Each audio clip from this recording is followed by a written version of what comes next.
Hello everyone, welcome to another episode of Business Done Now. As you know, you are at the place where you can find the best products and the best content to help you and your business improve the way it works and get your business done now. And for today's Business Done Now episode, we're talking about how to be different from your competitors, how to find a way to differentiate yourself from those people that work in the same industry as you and that, maybe put out a similar product than what you do, but it's not similar because you have something different. And I'm going to give you, 5 powerful techniques that are going to help you be different from your competitors and make your business or your product stand out. In today's society, as consumers, we're constantly bombarded by so many marketing messages coming our way that it's hard for our business or our product to stand out because there is so much noise.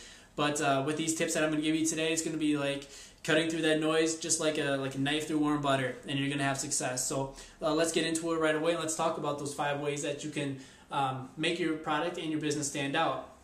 And the first one, right up here, I wrote them down already for you, is the power of being first. And some people are going to argue with me on this one. They're going to say that that's not really going to help you when differentiating your products because your competitor can come back and copy what you did and make it even better. Well, here's an example where being first really does help. Look at what Apple did with the iPhone. They were able to see a new market that was out there, and they were able to capture that right away and make a product to fit the market of what their customers wanted. And they continue to have success. They have the #1 smartphone still today because what they didn't do is they didn't rest on being first. So many people, they're first, but then they don't continue to develop their products and make it better. Apple was first with the iPhone in the smartphone market, and they're able to capture so many of those customers, but then they're also able to retain those customers. So if you're going to be first, be first and do it better. But word of caution here, if it's a crappy idea, it's going to go nowhere. You're going to have a step back and it's going to have a negative effect. So make sure that it's a good idea and that the product is going to work and that your business is going to be able to succeed with that. So just a word of caution right there.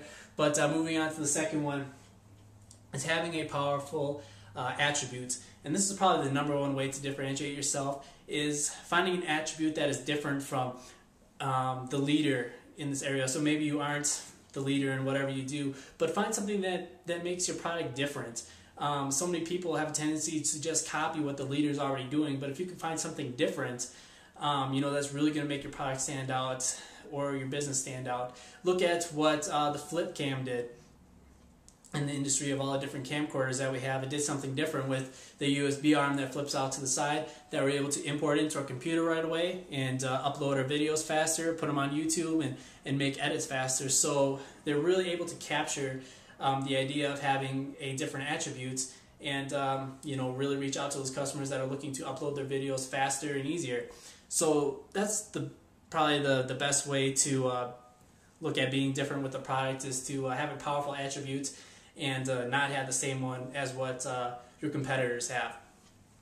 The third thing is to be a power preferred provider. An example of this would be what Febreze has done, partnering with the NFL and being the #1 way to eliminate odors. Now that makes sense, but it doesn't have to be anything that big. Sometimes maybe think about a local business in your area that you would like to partner with. If you look at our last episode about seed marketing, I give some good tips on how to partner with people. So look at doing that. Find a business that would fit what you're doing, and look at connecting with them. People want to buy what they think they should buy, and that's where being the preferred provider comes into. They want to fit in. I think that's why, as a society, sometimes we prefer to buy brand names, is because we think that's the correct purchase to make, because they might be the leader in this, when in reality maybe their product's not any better than the generic brand. So think about that. Maybe that's a way that you can make your product or your business stand out.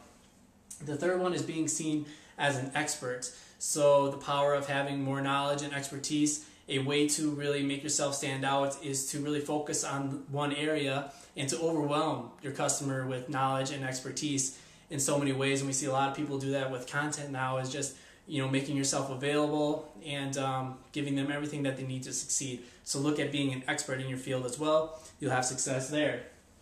And then the last one, but not least, the power of your history. I think some people tend to hide this, and it's like, why should you hide it? If you've been in business for 20 years, let people know you've been in business for 20 years.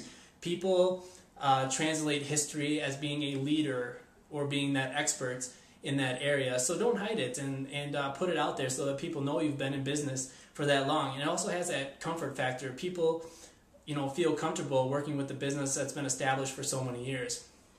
So that's another way to make your business stand out. So focus on these 5 power factors. Look at being first, having a powerful attribute, being a preferred provider, being an expert, and look at your history as well too. Make sure that you make your customers aware of that.